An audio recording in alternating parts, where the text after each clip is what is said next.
Welcome back po sa Panahon TV. Ngayon nga po ay patuloy po tayo nagbabantay sa lagay ng ating panahon. At syempre marami pa rin po sa ating mga kababayan ang patuloy pa rin na bumabangon mula po ito sa naging epekto ng pananalasa ng Bagyong Yolanda. Mga kababayan, dapat po araw-araw ay gawin nating parte ng ating umaga ang pag-alam sa lagay ng ating panahon. At kaugnay nga po niyan, makakasama po natin ngayon si Mr. Alvin Pura, na weather forecaster ng Pag-asa. Good morning, Mr. Pura. Magandang umaga sa iyo, Amor, at magandang umaga rin po sa inyong mga taga-subaybay. Mr. Pura, kamusta po ang lagay ng ating mga karagatan sa mga oras sa ito? May nakataas pa rin po ba tayo na gale warning sa mga baybayin ng bansa at saan-saan po ba ito? Yes, Amor, meron pa rin tayong nakataas na gale warning. Actually, malakas pa rin yung ating amihan at meron pa rin tayong nararamdaman na amihan at yan po ay nagdadala ng mga tataas na alon. Dito po sa baybaying dagat ng Northern Luzon hanggang dito po sa silangang bahagi po ng Central hanggang Southern Luzon. Diyan po, meron tayong mga inaasang 3.4 hanggang 4.5 meters na pag-aalon. Kaya po ang ating mga kaibigan o mga kababayan na may mga maliliit na sasakyan pandagat ay inaabisuhan po natin na huwag munang pumalaot or mag-ingat po sa malalaking mga pag-aalon. Mr. Pura, sa ngayon po ba ay may namamataan na po ba ang Pag-asa na sama ng panahon o mga kaulapan na posibleng mabuo sa pag-iisang bagyo sa mga susunod na mga araw?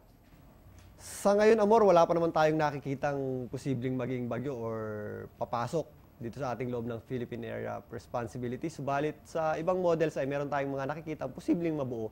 Subalit next week pa naman or inaasahan natin sa susunod na linggo, ito ay maaaring pumasok. Subalit ito ay base sa models pa lamang at maaari pa itong magbago.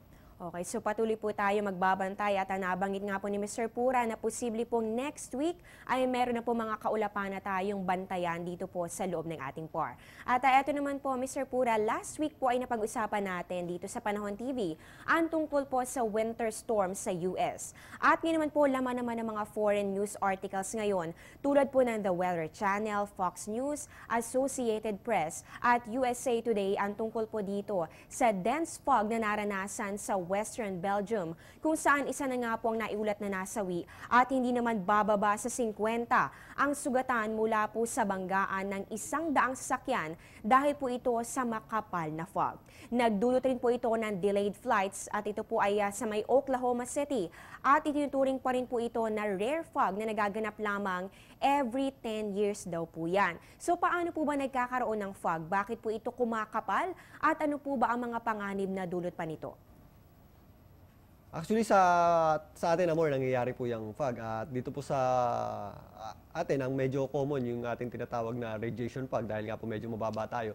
Kung mapapansin niyo po dyan sa mga highways or dyan sa expressway, meron tayong nakikitang fog, lalong-lalo na sa madaling araw. Dahil po yan sa paglamig ng ating mga semento or kakalsadahan at nagre-release po yan ng init. At yung hangin na nandiyan po sa ibabaw niyan ay medyo malamig, yun po ang nag-create ng fog. Actually, ang fog ay isang kaulapan din po na mas malapit lamang po dito sa ating mas mababa po compared do sa normal na nakikita ng ulap or yan po ay cloud on the ground. Yan po ating tinatawag na fog. So, normal lang po yan na nangyayari po sa atin. Yan nga po, gaya na sinabi ko, dyan po sa mga highways ay meron tayong nakikitang radiation fog. So, pag meron po tayong mga nakikitang radiation fog, delikado po yan, lalong-lalo na po sa ating mga maglalakbay na gumagamit po ng mga sasakyan dahil po nare-reduce po niyan or nababawasan po ang ating visibility.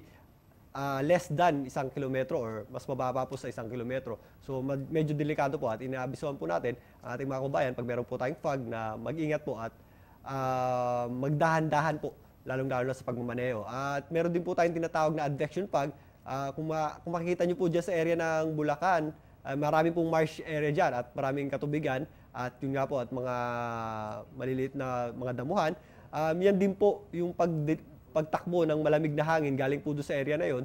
Pag natapat po yan sa mga semento or mga konkretong daan, ang paglamig ng konkretong daan ay mag-release po ng init. Yung pong hangin na dinala po yung pong moisture na galing po dyan sa ating mga marsh area na dinala po ng hangin papunta doon sa mga semento o konkretong daan, yan po ay maaari din po mag-create ng fog dahil po doon sa init na nare-release ng ating konkretong daan or mga simentado or mas matigas na kalupaan. At dito rin po sa area naman ng mga Baguio, Tagaytay o mabubundok na lugar, meron po tayong tinatawag na upslope fog or ang pagtama po ng hangin dito po sa gilid ng bundok at nag-create din po ito ng fog at yun po ang nakikita natin ng madalas, lalong-lalo na pag meron tayong biyahe or pag pupunta tayo sa matataas na bundok.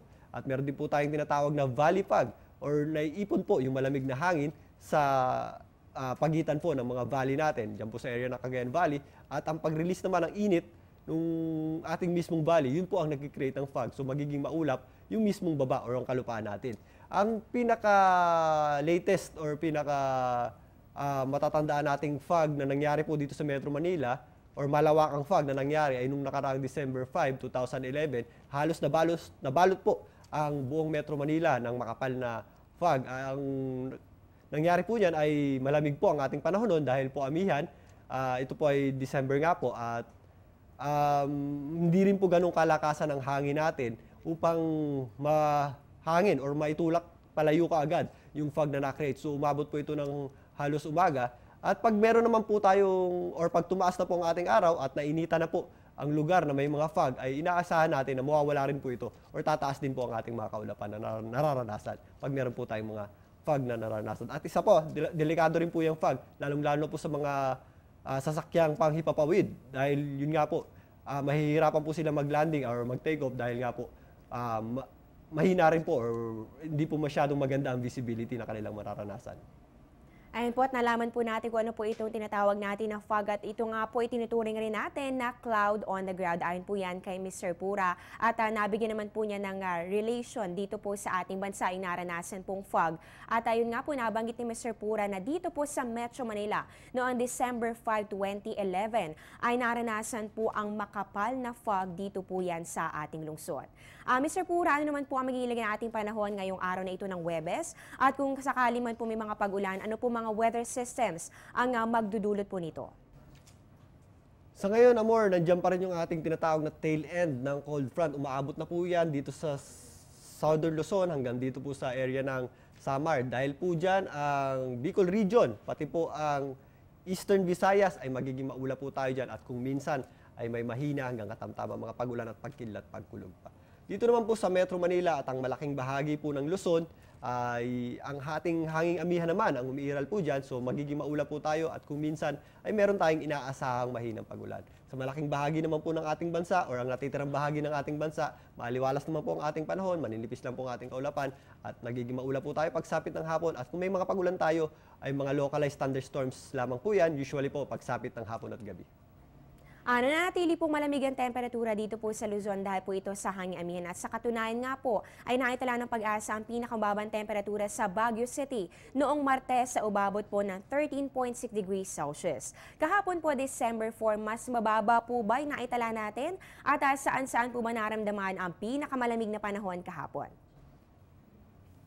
Actually, Amor, nitong nakaraang weekend ay medyo bumugso yung ating amihan at meron tayong malalamig talagang temperatura na naranasan. Nagsimula yan ng Friday hanggang sa nagtuloy-tuloy po yan. At ngayon nga po, pahina na rin po yan. At inaasahan natin na magre-recede din yung ating tinatawag na tail end of cold front. At inaasahan naman natin, pag recede po nito ay next week, meron pa rin tayong inaasahang pagbugso or pagpasok muli or paglakas ng ating hamihan. So mas makakaranas din tayo or makakaranas pa tayo ng mas malamig na temperatura. Sa kasalukuyan po or kahapon, meron tayong natalang 14.2 degrees Celsius dyan naman po sa Baguio City.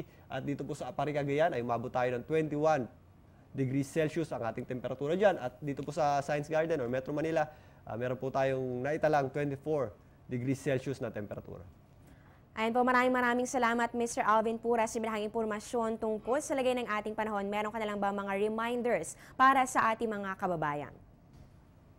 Maraming salamat din sa iyo, Amor, at sa pagpatuloy nga po na paglamig ng panahon, inabisuhan na po natin ang ating mga kababayan na magdala po ng anumang pananggalang sa lamig, lalong-lalo po sa pagsapit ng madaling araw upang makaiwas po tayo sa anumang sakit. Natunghan nga po natin si Mr. Alvin Pura na weather forecaster ng Pag-asa. Ngayon dumako na po tayo sa sunrise at sa sunset. Sisikat po ang ating araw, yan po ay 6:08 ng umaga at sunset naman po natin ay 5:25 ng hapon. Ang moonrise naman po natin ay 8:06 a.m. at ang ating moonset ay 6:51 p.m. Ang ating illumination naman po ay aabot lamang ng 6% at sa darating na December 9, magkakaroon po tayo ng first quarter moon. Yan po ay sa ganap na 11:12 p.m. Magkakaroon din po tayo ng Geminids meteor shower sa darating po yan na December 13 to 14 at kung walang kaulap-ulap at clear ang ating sky, masasaksihan po ang peak activity nito after midnight. Yan po ay sa average rate na 40 meters per hour. Para naman po sa ating tidal predictions, ito po ay courtesy of NAMREA. High tide po natin ay 10:24 p.m. Yan po ay last night. Yan po ay 1.26 meters. At ang low tide naman po natin ay 6:47 p.m. Yan naman po ay negative 0.36 meters. Magbabalik pa po ang Panahon TV pagkatapos ng ilang mga paalala.